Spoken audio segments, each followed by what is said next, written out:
La Gendarmerie royale du Canada enquête activement sur la disparition ou le meurtre d'un certain nombre de femmes en Colombie-Britannique. Le projet IPANA est un groupe de travail spécial qui enquête sur la disparition et le meurtre de 18 femmes survenues de 1969 à 2006. Au sein de la Gendarmerie royale du Canada, les affaires classées n'existent pas. Nous y travaillons jusqu'à apporter des preuves. Elles sont soumises à investigation jusqu'à ce stade. Nous nous trouvons actuellement dans la salle contenant le dossier IPANA. Celle-ci renferme environ 700 cartons remplis des recherches sur les femmes disparues et tuées, ce qui constitue une partie de nos investigations. Chaque carton contient des centaines de suspects, témoins, toutes sortes de rapports, relevés bancaires, de plongées, de détecteurs de mensonges, déclarations de témoins. Toutes ces informations ont été intégrées dans une base de données informatique, ce qui est absolument essentiel dans une affaire de cette envergure.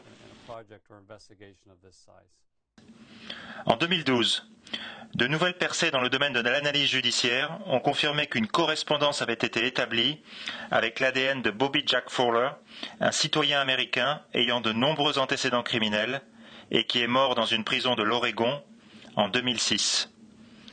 La correspondance était reliée au meurtre de Colin McMillan, commis en 1974. Le 9 août 1974, Colin McMillan, âgé de 16 ans, a quitté sa résidence du lac La Hache, en Colombie-Britannique, dans le but de faire de l'autostop pour aller rendre visite à une amie.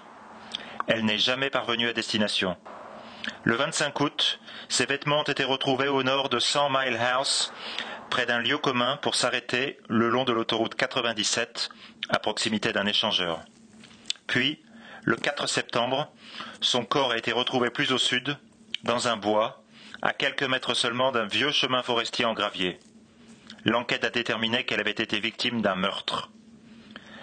Des preuves et des circonstances semblables ont aussi amené les enquêteurs à étudier le cas de Gail Weiss, 19 ans, qui a été vue pour la dernière fois faisant de l'autostop entre Clearwater et Kamloops en Colombie-Britannique le 19 octobre 1973. 6 mois plus tard, son corps a été retrouvé dans un fossé le long d'une route secondaire, ancienne autoroute 5, environ 6 km au sud de Clearwater. Ses vêtements n'ont jamais été retrouvés et l'enquête a déterminé qu'elle avait été victime d'un meurtre. De plus, Pamela Darlington, âgée de 19 ans, a été vue pour la dernière fois lorsqu'elle quittait le David Thompson Pub le 6 novembre 1973. Son corps a été retrouvé plus tard dans l'après-midi par un homme qui promenait son chien près de la mise à l'eau sur la berge sud de la rivière Thompson à Pioneer Park. L'enquête a révélé qu'un homme suspect qui se déplaçait dans une vieille berline blanche de marque Chrysler a tenté de traverser la voie devant un train qui circulait dans le secteur au petit matin et a fini par faire demi-tour au bout de la route avant de s'arrêter et d'éteindre ses lumières. La police a déterminé que M. Fowler possédait un véhicule semblable à celui mentionné plus haut.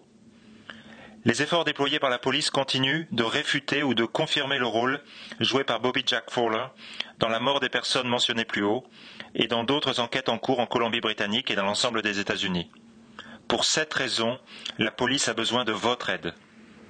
M. Fowler était un manœuvre général et un couvreur. Il avait un mode de vie extrêmement nomade. Il prenait régulièrement des autostoppeurs. Il fréquentait souvent des bars et il est très probable qu'il empruntait l'autoroute 6, étant donné qu'il travaillait à Prince George en 1974 pour une entreprise nommée Happy's Roofing. Cependant, très peu de renseignements documentent ses allées et venues en Colombie-Britannique. Connaissez-vous cette personne? A-t-elle travaillé avec vous?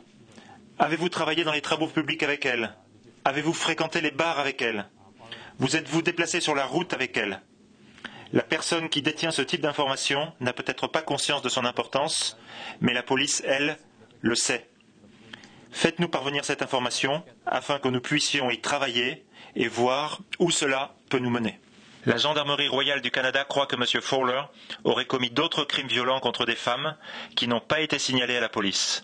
Les enquêteurs sont convaincus que quelqu'un connaissait Bobby Jack Fowler ou était en contact avec lui lorsqu'il demeurait en Colombie-Britannique.